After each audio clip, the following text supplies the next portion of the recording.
Madam, తెలంగాణలో మొత్తం ఊపేస్తున్న విషయం ఫోన్ ట్యాపింగ్. ఫోన్ ట్యాపింగ్ చేసిన మొత్తాన్ని పోలీసులు ఎవరైతే ఉన్నారో, అధికారులైతే ఎవరైతే ఉన్నారో వాళ్ళందరినీ కూడా రిమాండ్‌కి పంపించే పరిస్థితి. దీనికి సంబంధించి తెలంగాణ ప్రభుత్వం చాలా దీని మీద ఒక కన్నేసింది. దీనికి సంబంధించి ఆధారాలతో అందరిని చివరికి కేసీఆర్, కేటీఆర్‌ని కూడా అరెస్ట్ చేయబోతాం అన్నట్టుగా కూడా వాళ్ళు మాట్లాడుతున్నారు. బట్ ఇవన్నీ పక్కన పెడితే పక్క రాష్ట్రంలో ఇలా జరుగుతుంది అని తెలుస్తుండగానే ఆంధ్రప్రదేశ్‌లో తాడేపల్లి ప్యాలెస్ సాక్షిగా ప్రతిపక్ష నేతల ఫోన్‌లు ట్యాప్ అవుతున్నాయి. డైరెక్ట్‌గా నిన్న లోకేష్ ఫోన్ ట్యాప్ చేశారు. దానికి సంబంధించి యాపిల్ కంపెనీ ఏదైతే ఉందో అది మెసేజ్ కూడా పెట్టింది. మీకు మేము మెసేజ్ చేశారు. మీ ఫోన్‌లు ఇట్లా ట్యాప్ చేయడానికి ట్రై చేస్తున్నారంటూ. అక్కడి నుంచి కూడా దీన్ని లోకేష్ కూడా నిన్న మొత్తం సోషల్ మీడియాలో ఇదే నడిచింది. అంటే ఇక్కడ చేస్తున్న తప్పుల్నే వాళ్ళు గూడా అక్కడ రిపీట్ చేస్తున్నారనుకోవచ్చా? ఎందుకంటే అక్కడ మనకొకటే అర్థం అవ్వాలి. ఇక్కడ హ్మ్. కేసీఆర్ గారు గురువు. హ్మ్. అక్కడ ఆంధ్రాలో జగన్ శిష్యుడా? జగన్ శిష్యుడు. ఆ! ఎందుకంటే మళ్ళా సోదరి భావం కలిగింది హ్మ్. కేటీఆర్ గారికి. ఓకే. అంటే నా సోదరుడు అని చెప్పుకుంటాడు. హ్మ్. సో, అలాంటప్పుడు ప్రతిదీ ఫాలో అవ్వటం, ఈళ్ళ హ్మ్. డైరెక్షన్‌లో నడవటం అనేది జరుగుతది. కేసీఆర్ గారి డైరెక్షన్‌లోనే ఆంధ్రప్రదేశ్ గవర్నమెంట్ కూడా ఇన్ని రోజులు నడిచింది. ఇప్పుడు ఇంకా ఆపద్ధర్మ సీఎంగా ఉన్నాడు కాబట్టి, ఈయనకిక్కడ అధికారం పోయింది కాబట్టి ఆయన లెక్క చేయకపోవచ్చేమో గానీ, ప్రతిదీ గూడా ఇక్కడ ఆంధ్రప్రదేశ్ గవర్నమెంట్ అంటూ నడిచింది కేసీఆర్ గారి డైరెక్షన్‌లో నడిచిందని మనకు స్పష్టంగా కనపడుతుంది. ఓకే. ఇంకొక విషయానికొస్తే ఇక్కడ ఆంధ్రప్రదేశ్‌లో తీసుకుంటే హ్మ్. జగన్మోహన్ రెడ్డి ఫోన్ ట్యాపింగ్ హ్మ్. అనేది ఆహ్, ఎప్పటికైనా బయటొస్తదనేది ఆయన ఎందుకంటే తెలంగాణలో ఇప్పుడు బయటొచ్చింది. హ్మ్. సో, ఆయన ముందు గెస్ చేయలేకపోయాడు. సో, ఇవన్నీ బయటొస్తాయనేది జగన్మోహన్ రెడ్డి గెస్ చేయలేకపోయాడో ఏమో! ఎందుకంటే కేసీఆర్ 10 సంవత్సరాలుగా సీఎంగా నెట్టుకు రాగలిగాడు కాబట్టి, అప్పటి వరకు తెలియలేదు కాబట్టి, నేను కూడా ఇప్పుడు సీఎం స్టిల్‌గా ఉన్నాను కాబట్టి ఇది బయట రాకపోవచ్చేమో అని అనుకున్నాడు. కానీ ఇక్కడ కేసీఆర్ గారి బండారం బయటపడిన తర్వాత హ్మ్. దాని మూలాలు ఇక్కడ కూడా స్టార్ట్ అయ్యున్నాయి. ఆంధ్రాలో గూడా అవే నడుస్తున్నాయి. ఎందుకంటే ఇక్కడ మనం పెద్ద పెద్ద అధికారులందరూ కూడా ప్రభాకర్ రావు లాంటి వాళ్ళు అవును. ఇలాంటి అధికారులు పెద్ద పెద్ద వాళ్ళందరూ కూడా రాధాకిషన్ రావు, రాధాకృష్ణ రావు తిరుపతన్న మొత్తం తిరుపతి వీళ్ళందరూ అంటే ఒక ఉన్నత అధికారులే దీనిలో తగులుకొని ఈరోజు హ్మ్. జైలు పాలయ్యారనంటే అవును. హ్మ్. రేపొద్దున ఆంధ్రప్రదేశ్‌లో కూడా హ్మ్. ఈ ఈ ఇక్కడ అక్కడ జరిగేదేంటంటే రోజు ఫోన్ ట్యాపింగ్స్ జరగటం. బాబు గారివే కానివ్వండి, కుటుంబ సభ్యులవందరివి భువనేశ్వరి గారివి, హ్మ్.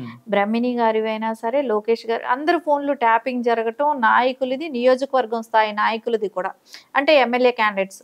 అలాంటి వాళ్ళవి, బిజినెస్ వాళ్ళవి. సో, అందరివి ఫోన్ ట్యాపింగులు జరగటం. అది సాయంత్రం అయితే తాడేపల్లి ప్యాలెస్‌లోకెళ్ళి హ్మ్. అంటే దీని రివ్యూ అంతా అక్కడ వాళ్ళకివ్వటం. ఇవన్నీ ఎవరు చేస్తున్నారు? ఉన్నతాధికారులే చేస్తున్నారు. దీనిలో హ్మ్. దీనిలో చేస్తున్న అధికారుల్లో హ్మ్. ఒకరు అధికారి కొల్లు రఘురామరెడ్డి గారు. హ్మ్. ఆయన కూడా ఆయన హ్యాండ్ ఉండటం ఉంది. ఉంది. ఆయన కూడా దీనిలో చేస్తుంటంతోనే, ఆయన గురించి తెలియటంతోనే హ్మ్. ఆయన్ని అస్సాంకి షిఫ్ట్ చేయటమే గానివ్వండి, దాని తాలూకా ఇది ఇది కూడా ఏంటంటే హెరిటేజ్ ఫైల్స్ అన్నీ గూడా తగలబెట్టటం జరగటమే గానివ్వండి. హ్మ్. అంటే ఆయన అస్సాం నుంచి వచ్చేటప్పటికి గవర్నమెంట్ అంటే ఎలక్షన్స్ అయిపోతాయి. హ్మ్. గవర్నమెంట్ ఏమైనా మారితే రేపొద్దున అక్రమ కేసులన్నీ మనం ఫైల్ చేశాం కాబట్టి, రేపు దానికి మనం సమాధానం చెప్పుకోలేమని దానికి సంబంధించి ఆహ్, మొత్తం ఆ! తగలబెట్టేసేయమన్నారా? దానికి సంబంధించిన ఫైల్స్ అన్నీ గూడా తగలబెట్టటమే గానివ్వండి, ఇవన్నీ జేశారు. హ్మ్. సో, దీనిలో ఫస్టు ఇన్వాల్వ్‌మెంట్ ఉన్నది అతనికుంది.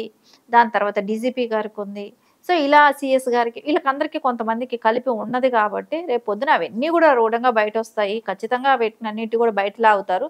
ఇప్పుడు తెలంగాణలో అయితే ఏదైతే జరుగుతుందో అరెస్ట్‌ల పర్వం. హ్మ్. సో, రేపొద్దున ఖచ్చితంగా ఆంధ్రప్రదేశ్‌లో గూడా జరుగుతది గదా! ఎందుకంటే ఫోన్ ట్యాపింగ్ అనేది ఏ అవసరార్థం జేస్తున్నారు? ఎందుకు జేస్తున్నారు? ఎవరు టెర్రరిస్టులున్నారా? మావోయిస్టులున్నారా? దేనికోసం వాళ్ళు ఫోన్ ట్యాపింగ్ చేయటం. అపోజిషన్ లీడర్ అయిన వాళ్ళని అందరిని టార్గెట్ చేయటమా? హ్మ్. 14 సంవత్సరాలు సీఎంగా ఉన్న వ్యక్తి ఫోను ట్యాప్ చేయటమా? ఎందుకోసం జరుగుతుంది? హ్మ్. అనేది ఇప్పుడు క్లియర్ కట్‌గా వాళ్ళు రేపొద్దున సంజాయిషీ ఏమిస్తారో చూడాల్సిన అవసరం కూడా ఉంది గదా! సో, ప్రతిరోజు వాళ్ళ ఇదే చెల్లదు. అందుకనే కదా ఖచ్చితంగా జగన్మోహన్ రెడ్డి ఒక ఆలోచన ఏంటంటే అంతా ఒక కమ్యూనిటీకి సంబంధించిన వాళ్ళని పెట్టుకోవటం అధికారులుగా, ఒక జిల్లా కడప జిల్లాకు సంబంధించిన నాయకుల్ని వాళ్ళందరినీ పెట్టుకోవటమే గానివ్వండి, హ్మ్. ఇవన్నీ ఎప్పటికి బయట రావు అని అనుకున్నాడు. కానీ రేపొద్దున బయటొస్తే అధికారులందరూ జైలుకెళ్లాల్సిన వాళ్ళే గదా! అవును. ఖచ్చితంగా అది గూడా వస్తది. హ్మ్. ఇప్పుడు మనం తెలంగాణలో ఏదైతే చూస్తున్నామో రేపొద్దున ఆంధ్రప్రదేశ్‌లో అది రిపీట్ అయ్యే అవకాశం ఖచ్చితంగా కనపడుతుందనేది మనకు అర్థమవుతుంది. ఓకే. అంటే ఓన్లీ ఫోన్ ట్యాపింగ్ వ్యవహారమే కాదు మేడం. చాలా కుంభకోణాలున్నాయి. అంటే వాళ్ళు ఏదైతే ఇసుకకి సంబంధించి గాని, మిగతా చాలా విషయాల్లో గూడా ఈ గవర్నమెంట్ వైఎస్ఆర్ కాంగ్రెస్ గవర్నమెంట్ చాలా చేసింది. లిక్కరు అంటే మెయిన్‌గా లిక్కరు. ఏదైతే లిక్కర్‌ని మనం డిజిటల్ పేస్ లేక కాకుండా ఓన్లీ క్యాష్ పెట్టి కొంటున్న పరిస్థితి. దీనికి సంబంధించి కూడా తెలంగాణలో కన్నా ఆంధ్రప్రదేశ్‌లో లిక్కర్ స్కామ్‌కి సంబంధించి ఢిల్లీ లిక్కర్ స్కామ్ కన్నా పెద్ద స్కామ్ ఆంధ్రప్రదేశ్‌లో ఉందన్నట్టు ప్రతిపక్షం ఖచ్చితంగా మాట్లాడుతుంది. కూడా హ్మ్. ఎట్లాగంటే ఎక్కడైనా డిజిటల్ మనీ చెల్తది గానీ, హ్మ్. ఆంధ్రప్రదేశ్ ఆంధ్రప్రదేశ్‌లో చెల్తది. ఆంధ్రప్రదేశ్‌లో హ్మ్. లిక్కర్ కొనాలంటే మటుకు మీరు హ్మ్. డబ్బులు పెట్టే కొనాలి. అంటే ఎంత టాక్స్ ఎగ్గొడుతున్నారు. అవును. ఆ! టాక్స్ దీనికి టాక్స్ గవర్నమెంట్‌కి ఎగ్గొడుతున్నారు. ఆ! ఇబ్బంది గదండీ! ఆ! టాక్స్ అంటే ఆయన సొంత బ్రాండ్స్ కదా! హ్మ్. సొంత ఇది కాబట్టి జే బ్రాండ్స్. ఆ! సో, దాని మూలాన అది అవకాశం ఉండదు. దానికి తోడు అన్నట్టు హ్మ్. డ్రగ్సు, హ్మ్. గంజాయి హ్మ్. ఇవన్నీ మాదక ద్రవ్యాలు ఏవైనా ఎక్కడ బాగా దొరుకుతాయి, దాని గురించి ప్రచారం కూడా బాగా చేసుకోగలిగిన రాష్ట్రం ఏదైనా ఉందంటే ఏపీ రాష్ట్రం అన్నట్టు తయారు చేశాడు. హ్మ్. ఎందుకంటే ఇవన్నీ విస్తారంగా ఎక్కడ చూసినా గంజాయి తోటలు కూడా చేయించేశాడు. ఓకే. సో, ఎక్కడ పిల్లలు చదువుకునే స్కూల్స్ దగ్గర కూడా గంజాయి అమ్మటం, చిన్న చిన్న పిల్లలు కూడా వాటికి అడిక్ట్ అయిపోవటం. హ్మ్. సో, ఇంత భారీ మొత్తాల్లో మనం డ్రగ్స్ పట్టుబడటం ఎప్పుడూ లేని విధంగా అది జగన్మోహన్ రెడ్డి వచ్చినాకనే ఇలాంటివన్నీ జరుగుతున్నాయంటే వాళ్ళ ఇది లేనిదే అంత పెద్ద మాఫియా ఇవి అక్కడ ఎంటర్ అయ్యే అవకాశం లేదు కదా! అవును. సో, ఇవన్నీ ఖచ్చితంగా ఈ జగన్మోహన్ రెడ్డి రేపు పొద్దున దిగిపోయిన తర్వాత వీటికన్నిటికి సమాధానాలు చెప్పాల్సిన అవసరం కూడా కనపడుతుంది. అవును. సరే ఇసుక కానివ్వండి, ఇసుక రేటు అంత పెట్టి కొనలేకే కానివ్వండి, బిల్డింగులు కట్టలేకే కానివ్వండి, అసలు అట్‌లీస్ట్ సిమెంట్ పని చేసుకునే బేల్దారి మేస్త్రీలు కూడా పక్క రాష్ట్రాలకెళ్ళి బతకటం. కూలి పనులు చేసుకునే వాళ్ళు కూడా పక్క రాష్ట్రాలకెళ్ళి బతకటం. ఎందుకంటే అక్కడ వర్కులు నడవాలి కదా! హ్మ్. ఏం బిల్డింగ్ కట్టగలుగుతున్నారు? అంత ఇసుక రేటు పెట్టి ఏం చేయగలుగుతున్నారు? ఏమి చేసే పరిస్థితులు లేదు. పనులు దొరకవు. పస్తులు ఉండలేరు. అన్నా క్యాంటీన్ లాంటివి మూసేశారు. సో, అవి ఉంటేనే రూ. 5 భోజనం తినేవాళ్ళు. సో, అవి లేదు. సో, ఇంక వాళ్ళకి హ్మ్. కష్టమైంది. అన్ని రేట్లు పెరిగిపోయాయి. ఏదైనా దొరుకుతుందా? అట్‌లీస్ట్ మందు తాగటానికి కూడా రేట్లెక్కువ. హ్మ్. అది కూడా సొంత బ్రాండ్‌లు. ఆ బ్రాండ్‌లు తాగి పిచ్చెక్కినోళ్ళున్నారు. అవును. ఆ! కిడ్నీలు, లివర్స్ ఆ! మొత్తం పోయినోళ్ళున్నారు. కిడ్నీలు, లివర్స్ అదేంటి మనం రోడ్డు మీద చూస్తుంటే హ్మ్. చెత్తలో పడున్నారా? కాలువ మీద పడున్నారా? అనేది కూడా తెలియకుండా పిచ్చి పిచ్చిగా బిహేవ్ చేస్తున్నారు. ఆ మంది లిక్కర్లు తాగి. హ్మ్. ఇవన్నీ చూస్తుంటే వాళ్ళు పక్క రాష్ట్రాలకెళ్ళి కూలి పనులు చేసుకుంటూ హ్మ్. ఆ! బతకటము గానివ్వండి, ఇవన్నీ చూస్తుంటే జగన్మోహన్ రెడ్డి ఎక్కడ అభివృద్ధి జరిగింది? ఏం చేశాడు? హ్మ్. అనేదైతే అందరికీ కూడా ప్రశ్నార్థకం అయిపోయింది. ఈ 5 ఏళ్ళు ఒక నరకంలాగా అనుభవించింది. హ్మ్. రోజు ఒక యుగంలాగా గడిచింది.